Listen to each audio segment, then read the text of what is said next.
शाहरुख खान ने एक मूवी में कहा था कि हम एक बार जीते हैं, एक बार मरते हैं, शादी भी एक बार ही होती है और प्यार वो भी एक बार ही होता है। शादी और प्यार का तो नहीं पता, लेकिन क्या हम सच सिर्फ एक बार ही जीते और एक बार ही मरते हैं? आज ये सवाल हम आपसे इसलिए पूछ रहे हैं क्योंकि दुनिया में कई बार ऐसा होता है जिससे हमारे पुराने ख्याल और उन ख्यालों पे क्वेश्चन मार्क लग जाते हैं। ऐसी ही एक घटना भारत के इतिहास में भी हुई है, एक ऐसी घटना जिसने हमें बार बार ये पुनर्जन्म और उनसे जुड़ी घटनाओं को मानने के लिए मजबूर कर दिया है। एक ऐसी घटना जिसने father of the nation Mahatma Gandhi को भी पब्लिकली ये मानने के लिए मजबूर कर दिया था कि पुनर्जन्म की ये घटना सच है।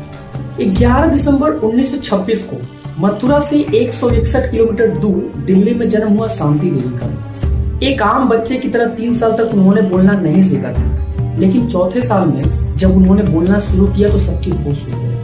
जिस उम्र में बच्चे आमतौर पर जो चीजें देखते हैं उसके बारे में बातें करते हैं, खेलते हैं, कूदते हैं, उस उम्र में शांति देवी अपने माता पिता से अपने असली घर और अपने माता पिता की बातें किया करती थी। 4 साल के बच्चे के मुंह से ये सुनना कि ये उसका असली घर, उसके असली माता पिता नहीं है, कौन ही इस बात को सीरियस लेने वाला था। शांति देवी ये क्लेम करने लगी कि उनका घर दिल्ली से 161 किलोमीटर दूर मथुरा में है।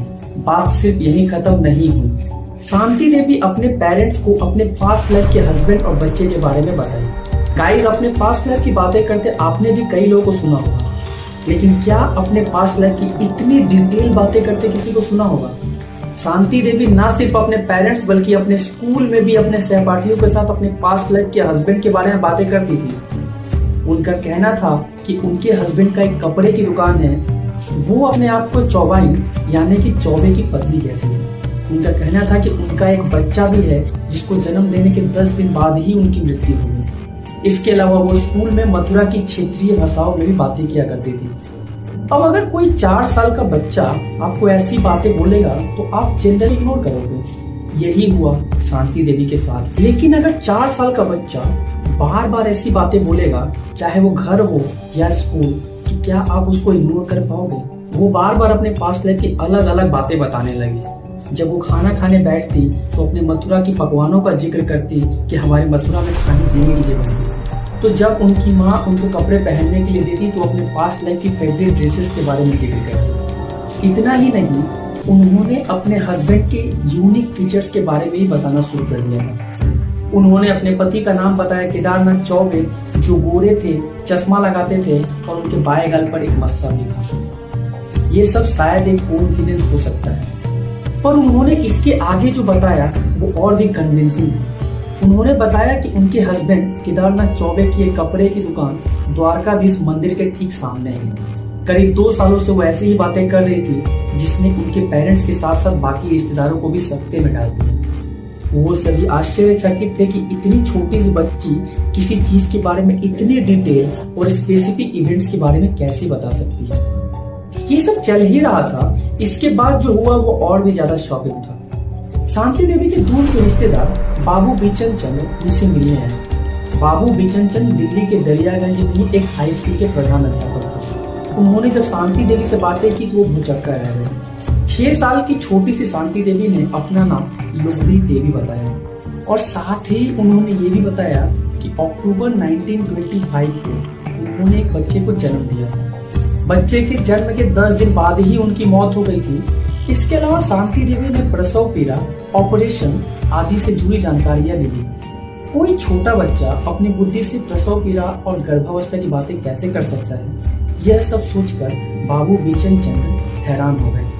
वो मथुरा जाने का सोचे और मथुरा जाकर इसका सच पता करेंगे। एंड गेस व्हाट, मथुरा जाकर उन्होंने एक व्यापारी को नोटिस किया जिसकी बीवी लुगदी देवी 9 साल पहले एक बच्चे को जन्म देने के 10 दिन बाद ही गुजर गई थी। और इतना ही नहीं, उस व्यापारी में वो सारे यूनिक फीचर्स भी थे जो शांति देवी ने बताया था। ये सारे फैक्ट्स अपनी आंखों के सामने देखने के बाद हेडमास्टर ने सोचा कि वो केदारनाथ चौबे और शांति देवी की मुलाकात करवाएं। उन्होंने केदारनाथ को चिट्ठी लिखी और सारी बातें बताई। चिट्ठी के जवाब में केदारनाथ ने भी एक पत्र लिखकर बताया कि शांति देवी जो भी बोल रही है वो सब सच है। फिर इन दोनों की एक मुलाकात रखी। केदारनाथ अपने बेटे और पत्नी के साथ शांति देवी से मिलने गए, लेकिन इसमें भी ट्विस्ट है। केदारनाथ बनकर नहीं बल्कि अपने ही बड़े भाई बनकर मिले। लेकिन हमारी शांति देवी भी कहाँ किसी से कम थी। उन्होंने केदारनाथ को एक झटके में पहचान लिया and she even identified his son Navneet Lal. अपने पास्ट लाइफ के बेटे और पति से मिलने के बाद उन्होंने चाइल्ड बर्थ से लेकर डेथ तक के सारे इंसिडेंट बताए, यहाँ तक कि उन सर्जरी के बारे में भी तथा उनके मरने तक के सारे दर्द के बारे में भी जिक्र किया। ये सारी बातें सुनकर सभी लोग शॉक हो गए थे कि इतनी छोटी सी बच्ची इतने कॉम्प्लिकेटेड सर्जरीज के बारे में इतना डिटेल में कैसे बता सकती है। तो कम्प्लीटली श्योर होने के बाद केदारनाथ चौबे ने अकेले में शांति देवी से मिलने की इच्छा जाहिर की। अकेले में केदारनाथ चौबे ने शांति देवी से पूछा कि उनके लास्ट लाइफ में उनको एक बीमारी थी, जिसके जवाब में शांति देवी ने बताया कि हाँ, उनको आर्थराइटिस थी, एक ऐसी बीमारी जिससे इंसान की हड्डियां कमजोर हो जाती है और डे टू डे लाइफ की नॉर्मल चीजें करने में भी दिक्कतें होती हैं, यहाँ तक कि उठने बैठने में भी। इसके बाद चौबे ने शांति देवी से पूछा कि इस डिजीज के होने के बाद भी वो प्रेग्नेंट कैसे हुई। इस पर शांति देवी ने जो बताया वो ज्यादा शॉकिंग था। She completely explained the intercourse between two of them. इसके बाद शांति देवी ने भी केदारनाथ से पूछा कि उनके मरने के बाद उन्होंने दूसरी शादी क्यों की, जबकि उन दोनों ने ये डिसाइड किया था कि वो कभी भी दूसरी शादी नहीं करेंगे। ये सब सुनने के बाद केदारनाथ was sure कि शांति देवी ही उनकी लेट वाइफ लुगदी देवी है। ये खबर बाहर जाते ही इतनी जल्दी फैल गई कि मीडिया और रिसर्चर्स सभी इसके बारे में जानना चाहते थे।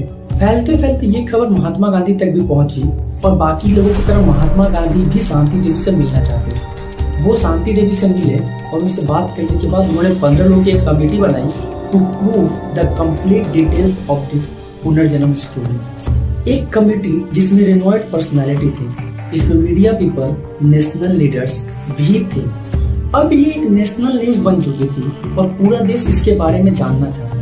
कमेटी के 15 लोग शांति देवी को लेकर 15 नवंबर 1935 में मथुरा गए। मथुरा पहुंचते ही इन लोगों ने एक अनजान शख्स की मुलाकात शांति देवी से करवाई। शांति देवी ने उसके पैर छुए, ये कहते हुए कि वो शख्स उनके जेठ थी, यानी कि केदारनाथ के बड़े भाई है। पर हुआ भी कुछ ऐसा ही। Everybody on the committee was surprise. इसके बाद वो 15 लोग शांति देवी को लेकर मथुरा के उनके घर पहुंचे। रास्ते में शांति देवी ने वो सब बताया कि क्या क्या चेंजेस हुए हैं। इनके स्वर वो सब सच थे। मथुरा में शांति देवी के आते ही उनके घर में भीड़ लग गई। उस भीड़ के बीच में भी शांति देवी ने उठकर एक बूढ़े व्यक्ति का पैर छुआ और वो बूढ़ा आदमी और कोई नहीं बल्कि केदारनाथ के पापा और लुगदी देवी के ससुर। उन्हें चेक करने के लिए उनसे पूछा गया कि वॉशरूम कहाँ है, to which she rightly pointed out the washroom. इसके अलावा शांति देवी से कुछ ऐसे सवाल पूछे गए जो मथुरा में केवल चौबे की फैमिली ही बोलते थे, लाइक कटोरा का क्या मतलब होता है, जिसके जवाब में उन्होंने बताया कि कटोरा is a type of paratha. क्या ये शॉकिंग नहीं? इस घर में पहुंचने के बाद शांति देवी ने उस कुएं के बारे में भी बताया जिसके पानी से वो अपने पास्ट लाइफ में नहाते थे। इसके अलावा उन्होंने उस कमेटी को सेकेंड फ्लोर में एक स्पॉट के बारे में बताया, एक ऐसा जगह जहां पर शांति देवी ने कुछ पैसे छुपा कर रखे थे जो कि एक गमले के नीचे। कमेटी के लोग जब उस जगह पे पहुंचे तो वहां पर वो गमला तो मिल गया लेकिन उसके नीचे पैसे नहीं थे। सभी लोग की तरह इस पर शांति देवी भी शॉक में थी। वो ऐसा मानने को तैयार नहीं थी कि वहां पैसे नहीं है। उन्होंने कमेटी के लोगों को ध्यान से देखने को कहा और तभी केदारनाथ चौबे ने यह कन्फेस किया कि लुगदी देवी की डेथ के बाद उन्होंने जो पैसे वहां रखे थे उसको केदारनाथ ने वहां से निकाल लिया था। ऐसे शॉकिंग इवेंट्स अपनी आंखों से देखने के बाद इस कमेटी ने अपनी रिपोर्ट में यह कंक्लूड किया कि शांति देवी ही लुगदी देवी का पुनर्जन्म। इस रिपोर्ट के पब्लिश होने के बाद ये कहानी पूरी दुनिया में पुनर्जन्म और उससे जुड़े सवालों के लिए अटेंशन का सेंटर बनी। कई पैरासाइकोलॉजिस्ट और स्कॉलर्स इस पर स्टडी करने लगे। ऐसा ही एक रिसर्चर इयान स्टीवेंसन, जो कि पुनर्जन्म की स्टडीज की एक लीडिंग ऑथोरिटीज में से एक थे, उन्होंने इसे स्वीकार किया कि ये कहानी सच है और इतनी डिटेल्स में ऐसी चीजों के बारे में बता पाना इज नेक्स्ट टू इम्पॉसिबल और आज तक ऐसा किसी ने नहीं किया। इसके अलावा कई लोग जिन्होंने इसे शुरुआत में सच मानने से इनकार कर दिया था, बाद में जब उन्होंने खुद रिसर्च किया उन्होंने भी इसे स्वीकार किया। एंड दिस प्रूव्स पुनर्जन्म की कहानी सच में एग्जिस्ट करती है। तो गाइस ये थी शांति देवी की पुनर्जन्म की कहानी। ऐसी ही पुनर्जन्म की काफी कहानियां और भी हमारे समाज में हैं, like Sunny of USA, Majnu of India and Marta of Brazil. अगर आप इनमें से किसी के बारे में जानना चाहते हैं तो आप कमेंट करके अपनी राय रख सकते हैं, हम उनके बारे में एक सेपरेट वीडियो लेकर आपके सामने आएंगे। और गाइस, आपको भी अगर शांति देवी की ये पुनर्जन्म की कहानी रोमांचक लगी है तो आप इसे लाइक कीजिए और इस इंटरेस्टिंग स्टोरी को अपने दोस्तों भाइयों के साथ भी शेयर करें। ऐसे ही अमेजिंग कंटेंट्स के लिए हमारे चैनल को सब्सक्राइब कर लीजिए। मैं मिलता हूँ नेक्स्ट वीडियो में किसी और टॉपिक के साथ। तब तक के लिए जय हिंद।